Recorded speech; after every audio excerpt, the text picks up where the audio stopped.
Magandang araw sa inyong lahat. Ako si Lian, 28 taong gulang, isang simpleng may bahay, at sa pagkakataong ito, nais kong magbahagi ng isang kwento na mula sa aking puso. Ang kwentong ito ay isang pagsasalamin sa mga karanasan ko sa buhay, mga tagpo ng saya, lungkot, at mga desisyong nagbago ng aking landas. Bawat hakbang ko sa buhay ay may natutunan akong aral, at inaasahan ko na sa inyong pakikinig, may matutunan din kayo. Kaya, samahan ninyo ako sa isang paglalakbay na puno ng mga kwento at mga makulay na alaala. Hindi ko alam kung saan ko gustong simulan. Siguro doon sa gabi kung kailan ako unang tuluyang nawala sa sarili ko. Hindi dahil lasing ako, hindi rin dahil wala akong alam, kundi dahil sa sobrang tagal na walang nakakaramdam sa akin bilang ako.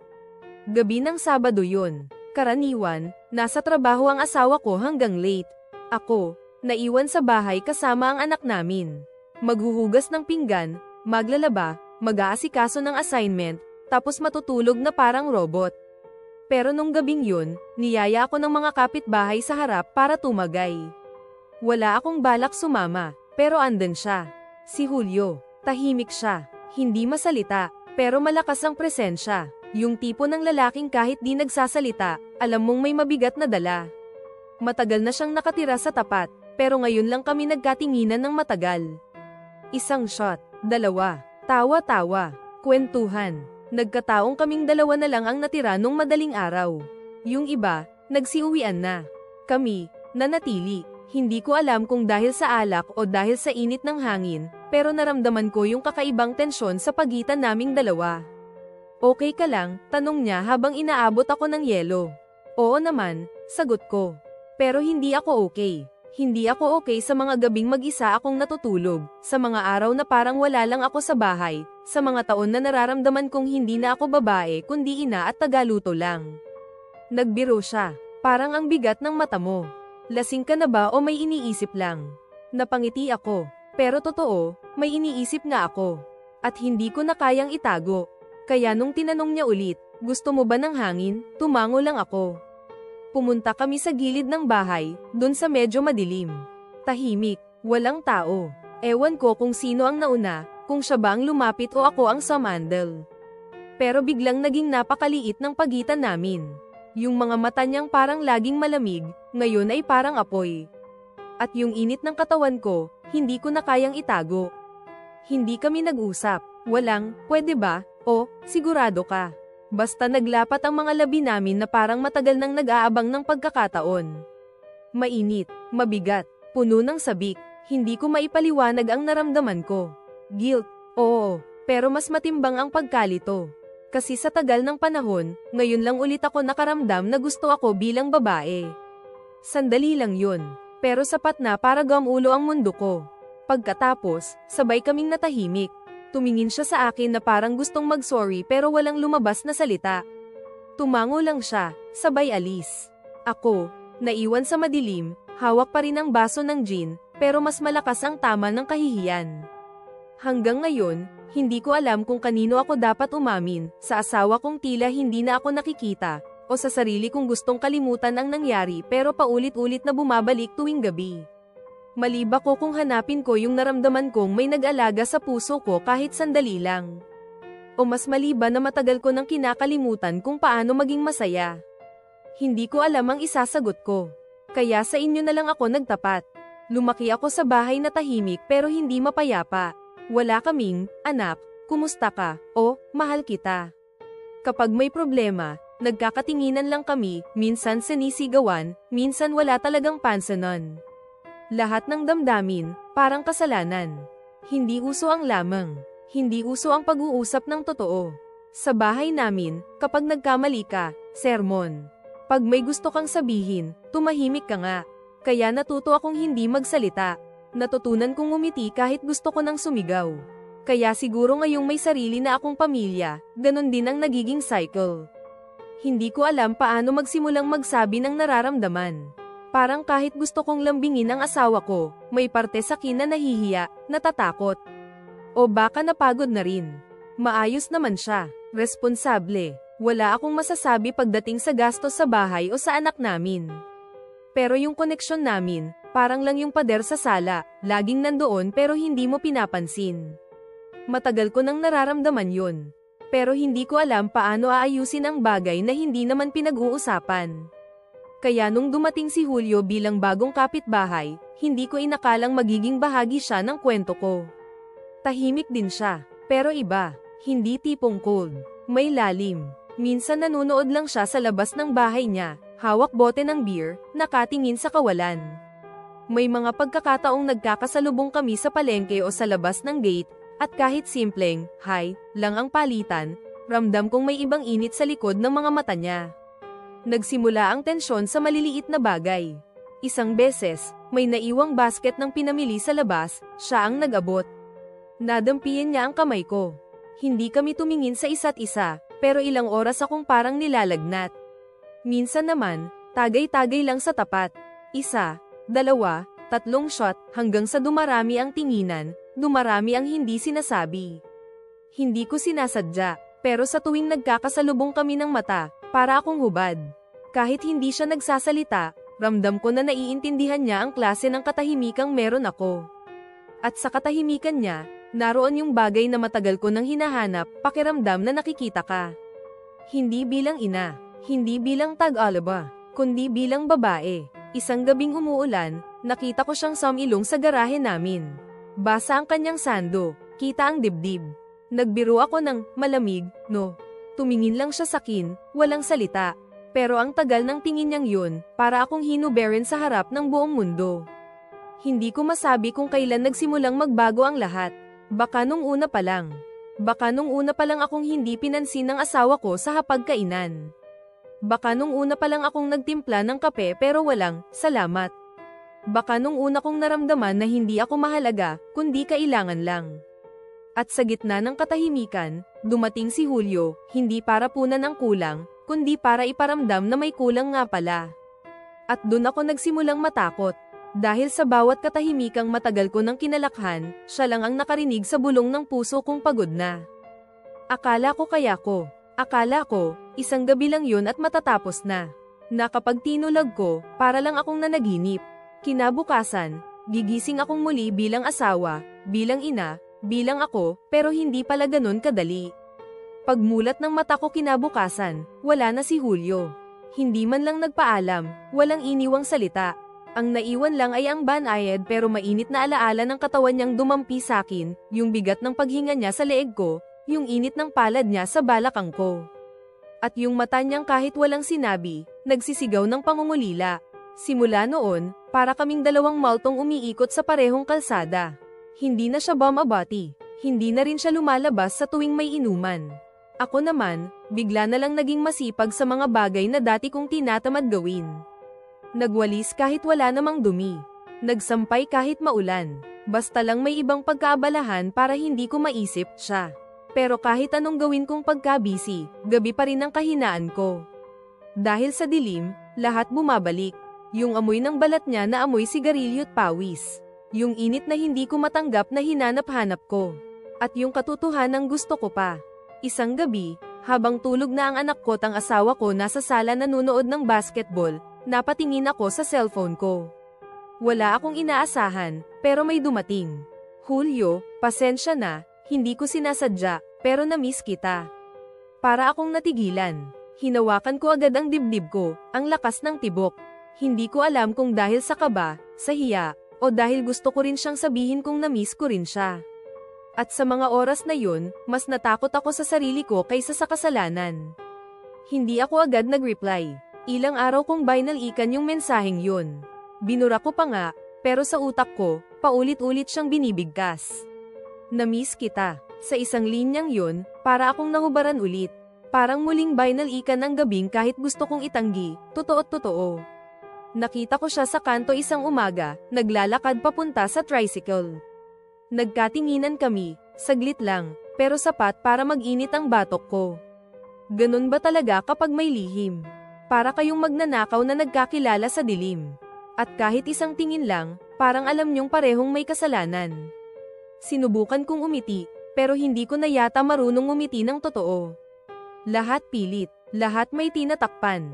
At ang pinakamasakit, kahit gustong-gusto ko siyang kalimutan, Ako tong gustong-gustong maalala niya. Pikit mata kong tinanggap ang gabi naming yun. Pikit mata kong binuhay sa alaala.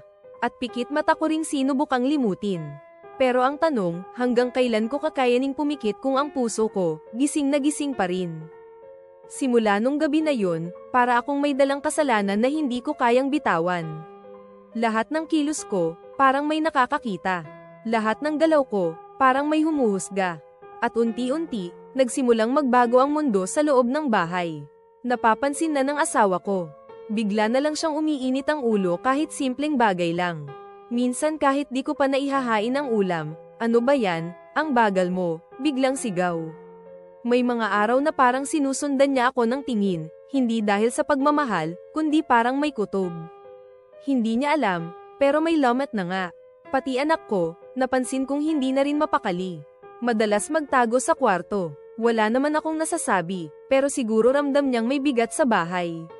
Wala akong sinasaktan, pero iba yung presensyang dala ng isang inang hindi nabuo sa sarili. Isang gabi, nahuli ko ang sarili ko. Nakaupo ako sa labas, hawak ang tasa ng kape kahit malamig na. Umaasang lalabas si Julio. Umaasang kahit simpleng sulyap, makita ko siya. Pero wala, ilang gabi kong inulit yun. Tahimik lang akong nakatingin sa gate nila. Para akong baliw na naghihintay ng milagro. Hanggang sa isang araw, may dumating na tricycle sa tapat ng bahay niya. Bumaba ang isang babae, medyo chubby, naka-duster, mukhang bagong gising.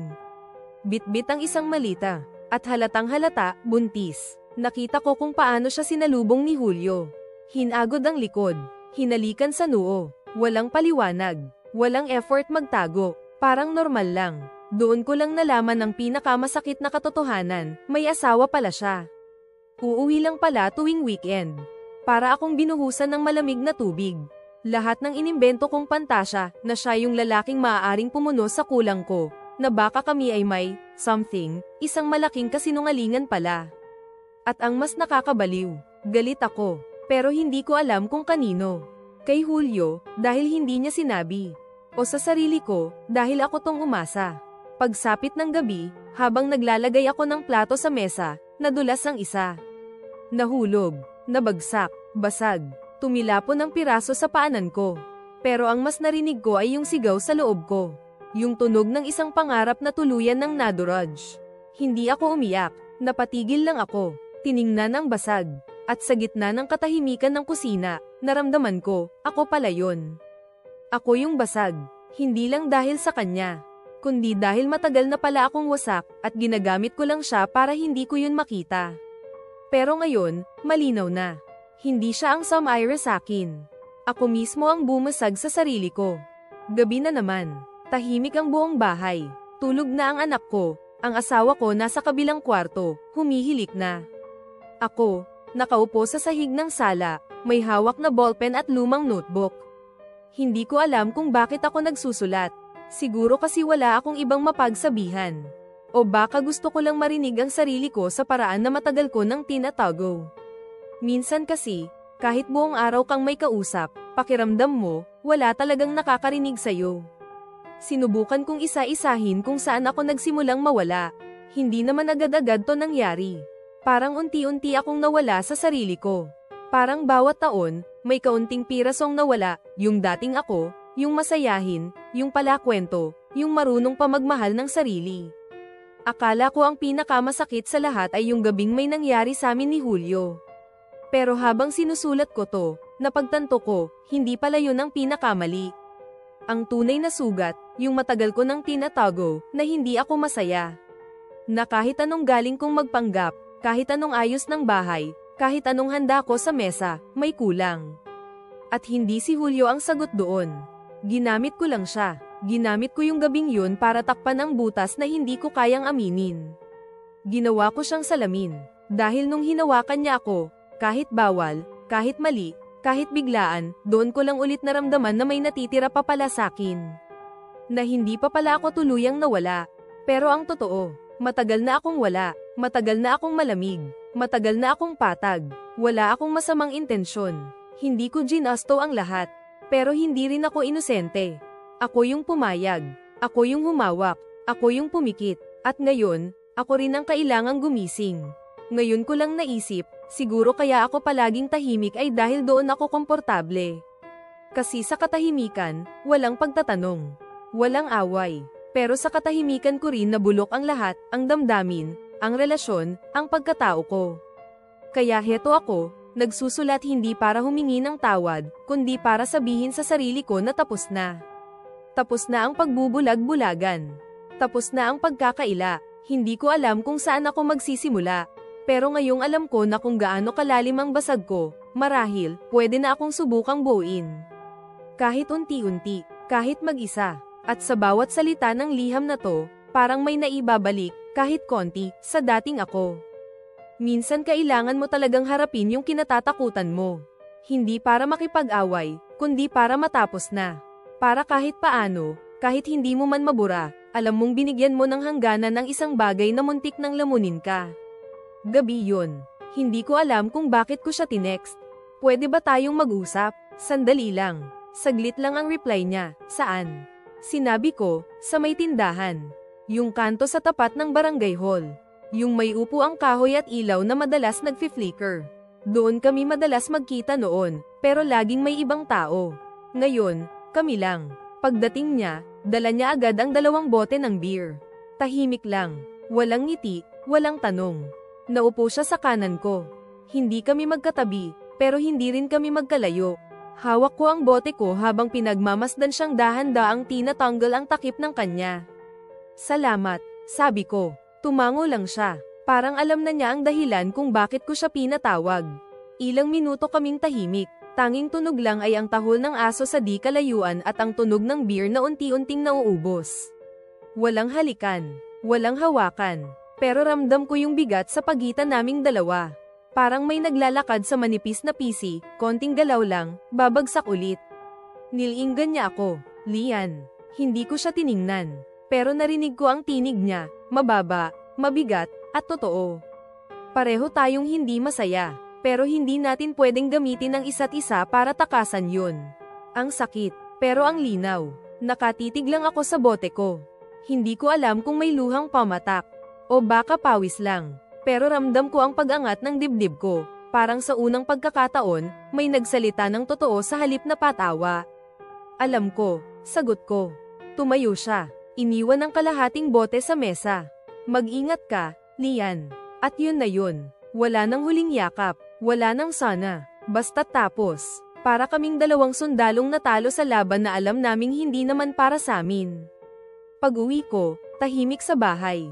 Nasa sala ang asawa ko, tulog sa sofa, bukas pa ang TV. Umupo ako sa tabi niya, dahan-daang hinawakan ang kamay niya. Nagising siya, napatingin sa akin. Bakit? Tanong niya, garalgal ang boses. Tumitig ako sa kanya. Wala akong balak umamin. Hindi pa. Hindi ngayon. Pero kailangan ko na siyang tanungin.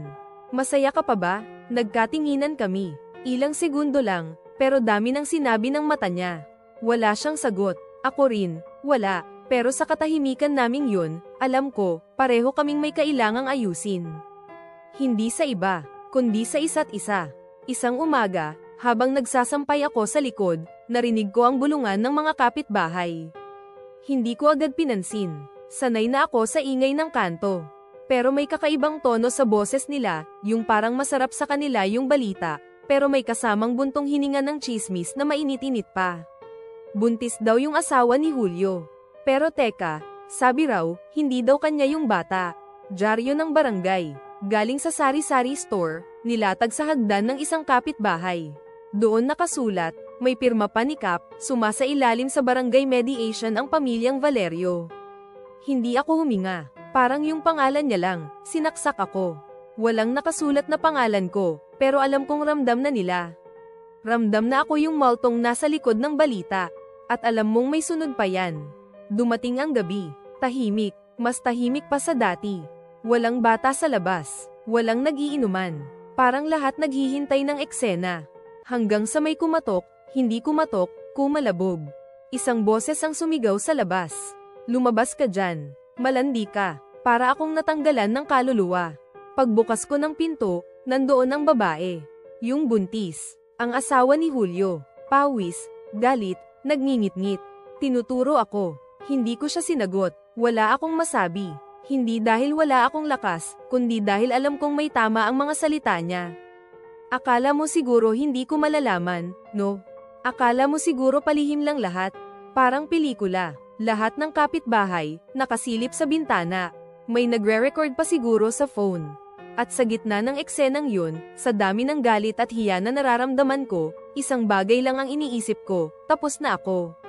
Wala nang babalikan. Tahimik lang ang asawa ko sa gilid ng pinto. Wala siyang sinabi.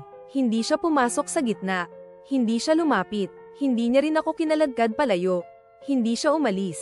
Pero ang pinakamasakit, hindi ko alam kung nasaktan ba siya, o kung wala na talaga siyang pakialam.